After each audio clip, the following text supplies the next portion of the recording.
জয় কৃষ্ণ চৌকলত আমাৰ এটা বস্তু আছিলে, এইটো হৈছে কাত্যায়নী ব্ৰত কি আৰু কাত্যায়নী ব্ৰত সম্পৰ্কত আমি অলপ কমকৈ জানি লৈছিলোঁ সেইদিনা। যেতিয়া ছোৱালী বা তিৰোতাসকলে এটা বস্তু বা ভগৱন্তৰ প্ৰভুক বিচৰাৰ কাৰণে যিটো ব্ৰত পালন কৰে, সেই ব্ৰতটোৱে হ'ল কাত্যায়নী ব্ৰত। আৰু সেই ব্ৰতৰ জৰিয়তে সেই ছোৱালী বা মহিলাসকলৰ কি হয়, মনোকামনা পূৰ্ণ হয়, যি বিচাৰে তেওঁলোকে সেইটোৱে পায়। এইটো হৈছে মূল কাত্যায়নী ব্ৰতৰ নিয়ম। যে মূল কাত্যায়নী ব্ৰতৰ যিটো উদ্দেশ্য, সেই কাত্যায়নীনো কোন, সেই কথাটো আমি অলপ জনাটো প্ৰয়োজন। কাত্যায়নী এটা দেৱীৰ নাম, যে দেৱী দুৰ্গাৰ ষষ্ঠ যিটো ৰূপ, সেই ষষ্ঠ ৰূপটো হৈছে কাত্যায়নী। আৰু সেইকাৰণে তেওঁৰ সেই নামৰ জৰিয়তে এই কাত্যায়নী তেওঁক পূজা কৰে কাৰণে সেই ব্ৰতটোৰে নাম হৈছে কাত্যায়নী ব্ৰত। অৰ্থাৎ কাত্যায়নী দেৱীক যেতিয়া যি মন্ত্ৰৰে পূজা কৰে, সেই পূজাটোক সেই ব্ৰতটোৰ জৰিয়তে বা মন্ত্ৰৰ জৰিয়তে তেওঁক যে আৰাধনা কৰি থাকে, সেইকাৰণে সেইটো হৈছে কাত্যায়নী ব্ৰত। আৰু এই কাত্যায়নী ব্ৰতটো কেতিয়া পালন কৰে? প্ৰতি বছৰৰ আঘোণ মাহৰ 1 তাৰিখৰ পৰা। যে আঘোণ মাহৰ 1 তাৰিখৰ পৰা এই কাত্যায়নী ব্ৰত আৰম্ভ হয় আৰু তাৰ পিছত সেই মাহৰে শেষত কাত্যায়নী ব্ৰত শেষ হয়। আমি সেইদিনা কিছুলৈকে পাইছিলোঁ যে এই কাত্যায়নী ব্ৰতটো যেতিয়া পালন কৰি আছিল, সেই মথুৰাৰ যিসকল বোৱাৰী আৰু ছোৱালী আছিল, তেওঁলোকে সেই যমুনাৰ পাৰত গৈ তেওঁলোকে বস্ত্ৰ থৈ যেতিয়া যমুনা নদীত গা ধুই আছিল, আৰু গা ধুই থকা সময়তে কাত্যায়নী ব্ৰতৰ যিখিনি নিয়ম, সেইমতে তেওঁ গা পা ধুই উঠি ইয়াতে যেতিয়া ভগৱানক আৰাধনা কৰি আছিল, তেতিয়া ভগৱানে তেওঁলোকৰ পৰীক্ষা কৰাৰ কাৰণে সমস্ত বস্ত্ৰবিলাক নি কদমৰ গছত নি থৈ তেওঁ তাতেই বহি আছিল। আৰু আমাৰ আধ্যাত্মৰ সেইদিনা সিমানতে সামৰণি গৈছিল। গতিকে ইয়াৰ পিছত আমি অলপে কথা আজি গম পাম যে তাৰপিছত সেই বস্ত্ৰখিনি নিয়াৰ পিছত বস্ত্ৰখিনিনো ভগৱানে কেনেকৈ তেওঁলোকক উভতাই দিলে বা তেওঁলোকৰ জৰিয়তে ভগৱানে কি প্ৰাৰ্থনা আৰম্ভ কৰিলে, এই কথাটোকে আজি আমি গম পাম। ৰাম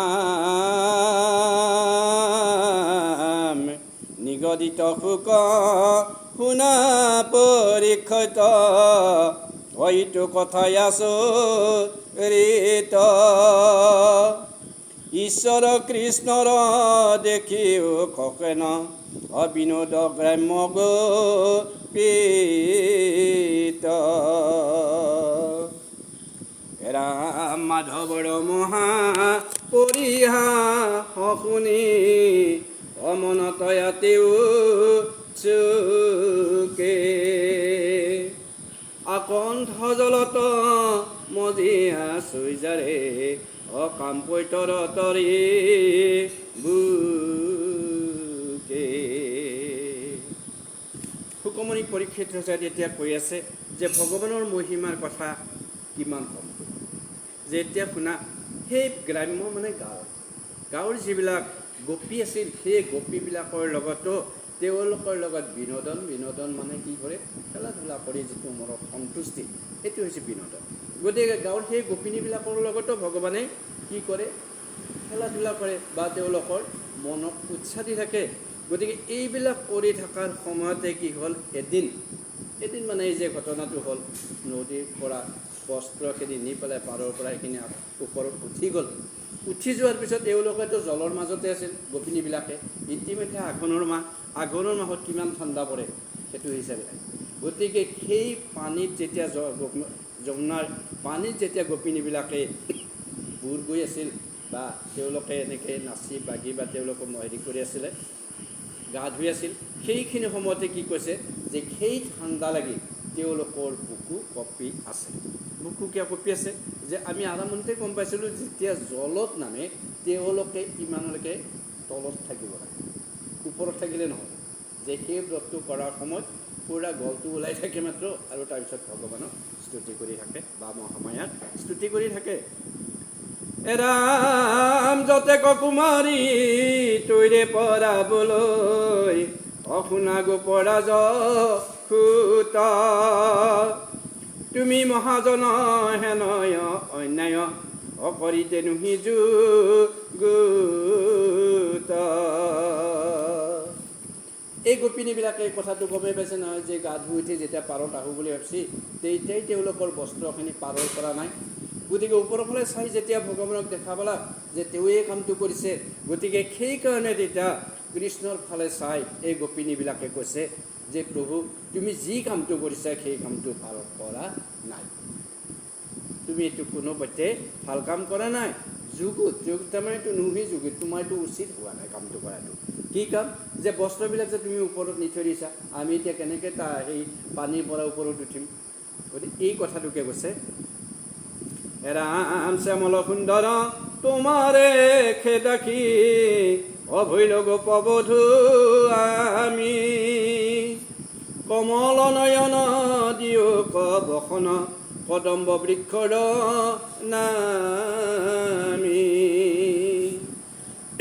তেওঁ ভালে চাই কৈছে এই গোপিনীবিলাকে যে প্ৰভু তোমাৰে আমি দাসী, আমি সকলোৱে গোপবিলাকৰ বোৱাৰী, গতিকে এই তোমাকে পোৱাৰ কাৰণে আমি তোমাৰ কাৰণে ইয়াৰ ব্ৰত কৰি আছিলোঁ। গতিকে আমি যেতিয়া বিবস্ত্ৰ হৈ ব্ৰত কৰি আছিলোঁ সেইখিনি সময়তো তোমাকে আৰাধনা কৰি আছিলোঁ। গতিকে তুমি আমাৰ বস্ত্ৰখিনি কদম্বৰ গছত কিয় নিব লগা হ'ল? নিচা বাৰু, এতিয়া কদম্বৰ গছৰ পৰা তুমি আমাৰ বস্ত্ৰখিনি দি দিয়া। ৰাম যুৱা নাৰী সবে বলয় বগৰ্বে অশুনাৱে দাম দৰ, বস্ত্ৰ নেদে যেবে নন্দৰ আগত কৰিব সবে গোচৰ। যুৱ নাৰী তাৰমানে তেওঁলোক কি মহিলা, বুঢ়া তিৰোতাও নহয়, যিহেতু গোপবধূ মানে কি এই বিয়া কৰাৰ পিছতে যিবিলাক তিৰোতা সেইবিলাক তাৰমানে আমাৰ যিটো মহিলা বুলি কয়। গতিকে সেইকাৰণে কৈছে যে আমি যুৱ নাৰী সবে কি কৰিলোঁ, তোমাৰ কাৰণে এই ব্ৰত কৰি এই পানীত আমি তোমাকেই সেৱা কৰি আছিলোঁ। গতিকে এইখিনি সময়ত তুমি বস্ত্ৰ নিদিয়া কামটো একেবাৰে ভাল কথা হোৱা নাই। আৰু যদি আমাক তুমি বস্ত্ৰ নিদিয়া তেতিয়াহ'লে আমি তোমাৰ কথা নন্দ ৰজাৰ আগত অৰ্থাৎ তোমাৰ দেউতাৰে আগত কৈ দিম যে তোমাৰ চলি একদম বেয়া। ভগৱানটোতো নিজেই জানিছে যে মোৰ প্ৰতি জ্ঞান গোপিনীবিলাকৰ ভক্তি আছে, প্ৰেম ভাৱ আছে, এতিয়া সেই কথাটোকে ইয়াতে আছে, অলপ পিছত আমি কৈ আছোঁ কি কাৰণে দিছে এই কথাটো কৈ দিব। ৰাম হেন শুনি সাক্ষী মাধৱে বলন্ত অজেবে কবিদ হৈলা দাখি, যেবে মূৰ বাক্য কৰিবা তৰত উঠি বস্ত্ৰ লৈ আখি। যে অলপ আগতে আমাৰ যিটো প্ৰশ্ন হৈছিল এই প্ৰশ্নটো এতিয়া কৈছে, উত্তৰ দিছে যে যদি ভগৱানে যদি জানে তেতিয়াহ'লে বস্ত্ৰটো কিয় নিছে, তেওঁতো নিব নালাগিছিল। গতিকে এতিয়া সেই কথাটোকে কৈছে যে ভগৱানে এতিয়া তেওঁলোকক কৈছে যে তোমালোকে যুৱা হয়, তোমালোকে মোকেই যদি প্ৰাৰ্থনা কৰিছা, মোকেই যদি পাব বিচাৰিছা, তেতিয়াহ'লে সেই যে বস্ত্ৰখিনি মই নিছিলোঁ নিয়াৰ কাৰণে তোমালোকে নিজে লোৱা। এতিয়া তোমালোকে পাৰত উঠি আহা, আহি পেলাই তোমালোকে কোৱাচোন কোন যোৰা কাপোৰ কাৰ, মই দি দিম নহয় ইয়াৰ পৰা। ভগৱানে পুনৰ তাকেই কৈছে যে তোমালোক যদি মোৰ দাসী হোৱা তেতিয়াহ'লে মোৰ কথাটো শুনিবই লাগিব। আগতেতো কৈছে যে মই দাসী, তোমাৰেই দাসী, গতিকে তুমি আমাক সমস্ত কাপোৰবিলাক দিব লাগিব। এতিয়া কৃষ্ণ যেতিয়া সেনেকৈ কথাটো ক'লে যে তোমালোকে মোৰ বাক্যটো শুনি এতিয়া পাৰত উঠি আহা, সকলোৱে উঠি আহি যাৰ নিজৰ নিজৰ কাপোৰখিনি লৈ লোৱা। ৰাম যে বাই সখী খব নহাও উঠি ঐক অনে দিব বস্ত্ৰ নাই, তোমাৰ ৰজা ক্ৰোধ কৰি আখি অউৰুৱাই বেমুন চাই। ৰাম কৃষ্ণৰ নিৰ্বন্ধ কুনিয়াই উঠিয়া অজাৰে কাম্পতৰ তৰি, লজে গোপী অংগ ঢাকি দুই হাতে অতনু অৱনত কৰি। তেতিয়া কৃষ্ণই কৈছিল যে তোমালোকে যদি ৰজাৰ আগত এই কথাটো কৈ দিয়া তেতিয়াহ'লে কি হ'ব, সেইখিনি সময়তে মোকোতো কিবা ক'ব নহয়, ৰজা কোনি? দেউতাকে নহয় নিজৰ, নন্দ ৰজা নিজৰ দেউতাকে। গতিকে চলি যদি ইমান কুকৰ্ম কথাটো কয়ে, তেতিয়াহ'লে মোকতো বেয়াই পাব নহয়। মই যদি পিতাৰ পৰা বেয়া পোৱা কামটো তোমালোকে কৰিব বিচাৰা, তেতিয়াহ'লে মই তাতে যাই দি আহিম, একো কথা নাই, তোমালোকে যদি গোচৰ দিয়া। আৰু যদি নহয়, তোমালোকে যদি মোকেই বিচৰা, তেতিয়াহ'লে তোমালোকে ওপৰৰ পাৰলৈ উঠি আহা, উঠি আহি নিজে নিজে বস্তুখিনি মোৰ পৰা বিচৰা। ৰাম। তেতিয়া কৃষ্ণ সেই কথাটো শুনাৰ পিছত গোপিনীসকলে নিজেই পানীৰ পৰা উঠি আহি তেওঁলোকে ঝাৰত বস্ত্ৰ ঠাণ্ডা না, গতিকে ঠাণ্ডাত কিমান সময় তেওঁলোকে সেই পানীতে আছিল, তাৰ পৰা উঠি তেওঁলোকে নিজৰ অংগ ঢাকি লৈ কৃষ্ণৰ ফালে ওপৰৰ ফালে চাই চাই কি কৈছে যে প্ৰভু ৰাম হেন দেখি সবে বস্ত্ৰ কান্ধে লৈ কৃষ্ণে কদম্বৰ নামি অতি প্ৰিয় হুয়া সাখিয়া গোপিকা বুলিলা জগত স্বামী। সেই কাপোৰখিনি লৈ কৃষ্ণই তেতিয়া তলৰ ফালে নামি আহি ফালে এতিয়া এই গোপিনীবিলাকক কৃষ্ণই ক'ব দিছে, শুনা সখী কব ধৰি মহাব্ৰত অবিবস্তে কৰিলা স্নান, ব্ৰতৰ নাখন সিজিল পাতক অতোমা সাৰ নাহি জ্ঞান। কৃষ্ণই তেতিয়া সেই গোপবধূবিলাকৰ ফালে চাই কৈছে যে তোমালোকে যিমান কষ্ট কৰি ব্ৰতটো কৰিলা, এই কষ্ট কৰি কৰা ব্ৰতটোৰ তোমালোকৰ একো ফল নহয়। কিয় ফল নহ'ল জানা? যে তোমালোকে এই ব্ৰতটো কৰাৰ পিছত যি ব্ৰতৰ নিয়ম আছিল সেই নিয়ম মতে কৰিলে, কিন্তু কৰি হ'লে তোমালোকৰ যিটো জ্ঞান হ'ব লাগিছিল সেই জ্ঞানটো নাহিল। অৰ্থাৎ এইটো কথাই কৈছে যে কৃষ্ণৰ যদি ভকত হ'ব লাগে, তেতিয়াহ'লে তেওঁলোকে আৰু জীৱনত কোনো দিনে কাৰো কথা ভাবিব নোৱাৰে। য'ত লাজমান নাই, অহংকাৰ নাই, তেওঁলোকৰতো কাম কৰোঁতে একো থাকিব নোৱাৰে যদিহে কৃষ্ণৰ ভকত হয়।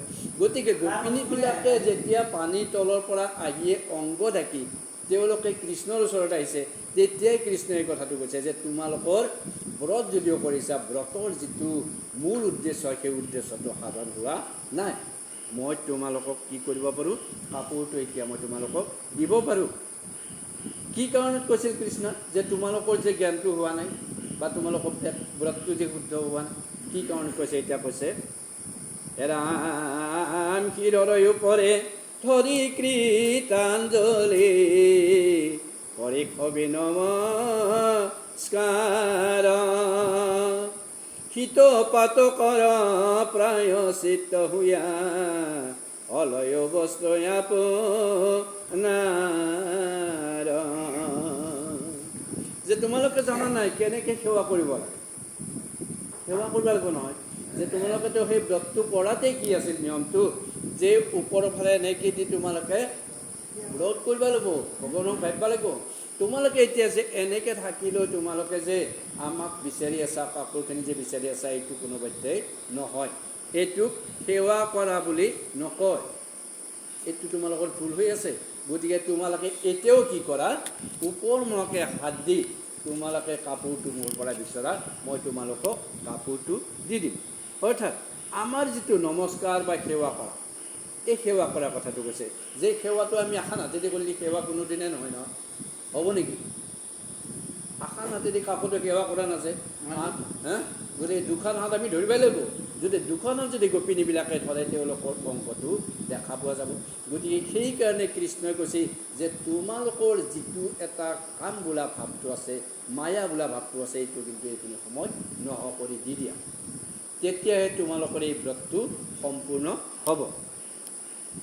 ৰাম কৃষ্ণৰ বচন এক হাতই ঢাকি গুপ্ত অংগয়া আপোনাৰ শিৰৰ ওপৰে এক হাত থয়া কৰিলন্ত নমস্কাৰ। একে কথাটো মই যিটো কথা কৈছোঁ যে এখন হাত দাঙিতো তোমালোকে সেৱা কৰিলে সেৱা কৰা নকৰে এইটো গতিকে তোমালোকে দুয়োখন হাতে এতিয়া দাঙি পেলাই সেৱা কৰিব লাগিব যিটো কথা কৈছে মহৎটো কথা আছে লাষ্ট যিটো আছে মনৰ যিটো অহংকাৰ সেই বস্তুটো আছে এৰাম হেন দেখিতো নাই কৃষ্ণে বুলিলন্ত অয়াৰ কালংখিলা বেদ এক হাতে জিত দেৱক প্ৰণামে অতাৰ হস্ত কৰৈ চেদ যে এখন হাত ভাঙি কোনোবা যদি সেৱা কৰে তেতিয়াহ'লে কি হৈ যায় এই যিখন হাত ডাঙা নাছিল সেই ডাঙা হাতখন দেৱতাই কাটি পেলাব বুলি কৈছে অৰ্থাৎ সেই হাতখনৰ আৰু একো কাম নাই কাৰণ তোমাৰ এখন হাতেদি যদি চব কাম হয় দুখন হাতনো কিয় লৈ ফুৰা তুমি হয়নে না দুখন হাতত তোমাৰ প্ৰয়োজন নাথাকে নহয় গতিকে তুমি এখন হাত কাটিয়ে পেলাও এনেওতো সেৱাৰ কোনো উদ্দেশ্য নাই যিহেতু দুখন হাতিছে দুখন হাতেদি আমি সেৱা কৰিব লাগিব দুখন ভৰি দিছে দুখন ভৰি দি যাই দিব লাগিব এখন ভৰি দি কোনোবাই যাব পাৰিব নেকি গতিকে যাৰ যি কাম সেইমতেই কৰিব লাগিব কৃষ্ণই এতিয়া তাকেই কৈছে দুয়ো হাতে যেবে কৰিয়া প্ৰণাম অতে বেশে ব্ৰত সাংগ শুনি দুয়ো কৰ শিৰত তুলিলা অতে জীয়া গুকুত অংগ কৃষ্ণৰ এই যুক্তি শুনাৰ পিছত এই গোপিনীবিলাকে কল্যাণ কি লাজমান কাটি কৰি তেতিয়া ওপৰ মাকে সেৱা কৰি দিলাক তেওঁ যেতিয়া তেওঁ সেৱা কৰি দিছে সেইখিনি সময়তে কৈছে যে তোমালোকৰ ব্ৰতৰ যিটো উদ্দেশ্য এই উদ্দেশ্য আজি সাধন হ'ল ৰাম ব্ৰত ভংগ ভয়ে কৰি কৃতাঞ্জলি অসিদ্ধি হুকমন কাম সমস্ত ধৰ্মৰ ফলমূৰ্তি কৃষ্ণ অকৰিলা তাংক প্ৰণাম যে ভগৱানে যেতিয়া ক'লাক যে তোমালোকৰ ব্ৰত সিদ্ধি হ'ল তেওঁলোকৰ মনত আৰু বেছি ভাল লাগিল আৰু তেতিয়াই তেওঁলোকে কৃষ্ণক একদম দুখন হাত তুলি একেলগে সমস্তজনেই সেৱা কৰি দিছে